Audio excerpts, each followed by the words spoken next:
حضرت سیدنا ابو ہریرہ رضی اللہ تعالی عنہ سے روایت ہے کہ نبی کریم صلی اللہ علیہ وآلہ وسلم نے فرمایا، اللہ عز و جل فرماتا ہے، جب میں اپنے مومن بندے سے اس کی کوئی دنیاوی محبوب چیز لے لوں پھر وہ صبر کرے تو میرے پاس اس کی جزا جنت کے سوا کچھ نہیں۔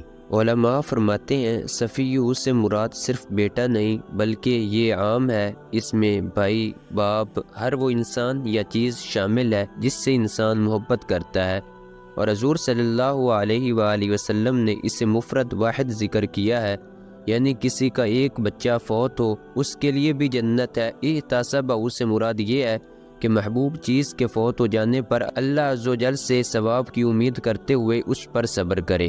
امام احمد نسائی رحمۃ اللہ تعالی علیہ سے مروی ہے کہ ایک شخص حضور صلی اللہ علیہ وآلہ وسلم کی بارگاہ میں حاضر ہوا، اس کے ساتھ اس کا بچہ بھی تھا۔ حضور صلی اللہ علیہ وآلہ وسلم نے اس سے فرمایا، کیا تمہیں اس سے محبت ہے؟ اس نے عرض کی، جی ہاں۔ پھر اس کا بیٹا فوت ہو گیا۔ حضور صلی اللہ علیہ وآلہ وسلم نے صحابہ اکرام علیہم الرضوان سے دریافت کیا کہ اس آدمی کا کیا ہوا؟ لوگوں نے عرض کی، یا رسول اللہ صلی اللہ علیہ وآلہ وسلم، اس کا بیٹا فوت ہو گیا ہے۔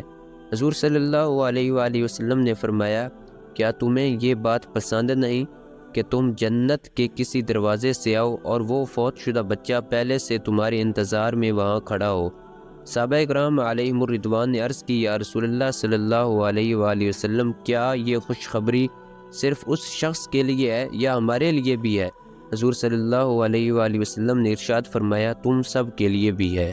مرات المناجی میں ہے، یہ حدیث پاک ہر پیاری چیز کو عام ہے، ماں، باپ، بیوی، اولاد، حتیٰ کہ فوت شدہ، تندرستی وغیرہ، جس پر بھی صبر کرے گا انشاءاللہ عز و جل جنت پائے گا، لہٰذا یہ حدیث بڑی بشارت کی ہے۔ حدیث پاک میں پیاری چیز کو دنیاوی چیز کے ساتھ مقید کیا گیا ہے، یعنی دنیاوی چیز کے فوت ہونے پر صبر کیا تو اس کی جزا جنت ہے۔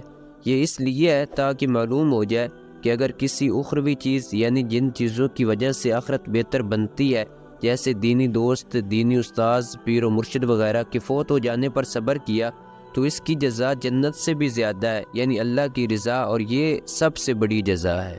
انسان اور اس کی تمام پسندیدہ اشیاء اللہ عز و جل کی ملکیت میں ہے، اگر وہ اپنی ملکیت میں سے کچھ لے لیتا ہے اور اس پر بندہ صبر کرے تو اللہ عز و جل اس کے صبر کے بدلے میں جنت کے انعام سے نوازتا ہے، تو یہ اللہ عز و جل کا اپنے بندوں پر فضل عظیم ہے۔ ہمارے بزرگان دین رحمہم اللہ المبین صبر و شکر کے آئینہ دار تھے، رب کی رضا پر راضی رہتے اور کبھی بھی حرف شکایت زبان پر نہ لاتے۔ سلسلہ عالیہ چشتیہ کے عظیم پیشوا حضرت سیدنا فضیل بن عیاض علیہ رحمۃ اللہ الوہاب کو کبھی کسی نے مسکراتے نہ دیکھا تھا، لیکن جس دن آپ رحمۃ اللہ تعالی علیہ کے شہزادے ولی کامل حضرت سیدنا علی بن فضیل رحمۃ اللہ تعالی علیہ کا انتقال ہوا تو آپ رحمۃ اللہ تعالی علیہ مسکرانے لگے۔ لوگوں نے عرض کی، یہ خوشی کا کون سا موقع ہے جو آپ مسکرا رہے ہیں؟ فرمایا، میں اللہ عز و جل کی رضا پر راضی ہو کر مسکرا رہا ہوں، کیونکہ اللہ عز و جل کی رضا ہی کے سبب میرے بیٹے کو قضا آئی ہے۔ اللہ عز و جل کی پسند اپنی پسند۔